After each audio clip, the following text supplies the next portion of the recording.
So what's up, Juan? Enjoying a brisk fall day here in Detroit.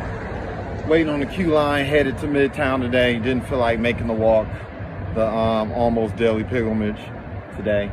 And what I want to talk about is a conversation I had recently with a business partner about a young man that is a client of ours and unfortunately found himself at the wrong place at the wrong time with the wrong group of individuals and almost had his life taken. He's an entrepreneur, has been doing exceptionally well, family man, young guy, really proud and excited for his progress and prosperity. And we had a tough discussion about what transpired with regards to him. And the discussion we had is simply this. And it deals with the fact that men need to better understand their value and their worth. Because when you understand your value, when you understand your worth, it's just certain things you don't do. It's certain conversations you don't have. There's a certain type of exposure that you don't allow yourself to be a part of.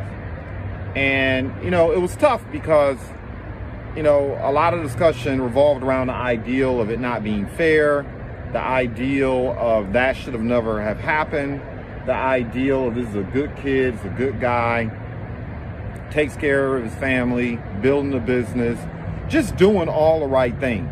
And for that to happen to him was a real source of distress. And I had a difficult time communicating this to her. And what I shared with her was like, I need you to understand this, or at least be able to empathize about what transpired with this kid, with this young man, from a man's perspective. And in our world, fair, in our world, things that shouldn't happen, in our world, when you're a man and you're leveling up in life, especially if you come from the block, right? You come from a disenfranchised environment, let's put it that way. When you begin to understand your value, you understand that, look, the world doesn't care about what's right or what should or shouldn't have happened, et cetera, et cetera, et cetera. It just is. And what I try to explain to her, there's no right or wrong. There's just consequences. And that's something men need to really understand, right? You have to be aware of the fact that it's just certain people you can't hang around anymore. I would never diss the individuals that came up with me. I would never diss family. I would never openly diss friends or associates. But I do know to distance myself if they have a mindset, a lifestyle, way of moving that is not congruent with the direction that I'm heading. And that's the conversation when he recovers that I would like to have with him. I want to say, look, man, look, you're leveling up, you're growing, you're advancing your life.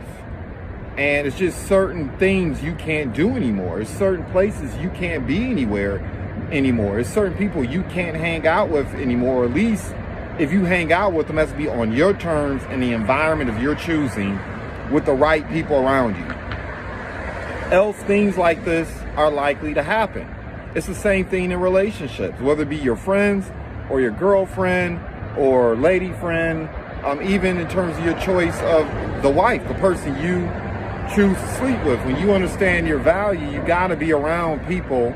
You have to be around environments. You have to be around factors that actually contribute to your success and your progress, not detract. Or in this case, he almost had his life and his future detonated because he just hadn't figured that out yet. And it's a conversation that needs to happen more frequently with men.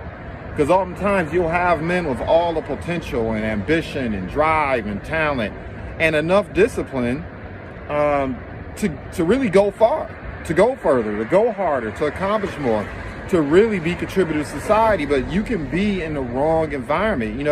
You take a seed and you put it on top of some cement, that seed more than likely isn't going to grow.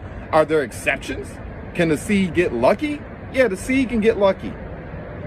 Some supernatural factors can transpire where that seed might be able to take root, maybe in a crack in the cement or something like that. Maybe there's a little bit of dirt and enough water every now and again seeps into that space. But in all likelihood, we know what's going to happen to that seed, right? It's going to get eaten by the birds. The sun's going to burn it up, whatever the case may be. You take that same seed and you put it in fertile soil, that seed will grow. That seed will prosper. It will grow into an organism that not only feeds itself, but at some point begins to feed the ecosystem around it because of what it's become. And this is a conversation, once again, that we need to have more and more, because oftentimes men aren't told this. We're not told that we're valuable. We're not told that our lives matter. We're not told that, look, there's a greater contribution. There's a greater destiny for us out there. And it's tough, because if you listen to most of the BS.com, particularly and unfortunately, even in our own community, you either have people who are not willing to have this tough discussion, or they just hate, they degrade, they tear down in order to satisfy a narrative that they have in their neocortex. They have to basically put down, in particular, black men, in order for them to feel good about themselves and the decisions, and oftentimes bad decisions they're making. And so look, it's been on my mind for over a week now, and I didn't quite know how to share it. Like I said, every now and again I'm gonna dip into content that may be different than what I normally post. Normally, you know, straight up B2B, once again, sales, management, growth, how to be a leader and build teams and create prosperity for those who are underneath your cover. But I wanted to have a different type of conversation today, and I hope it lands well. As always, celebrate success in advance. Goodbye for now.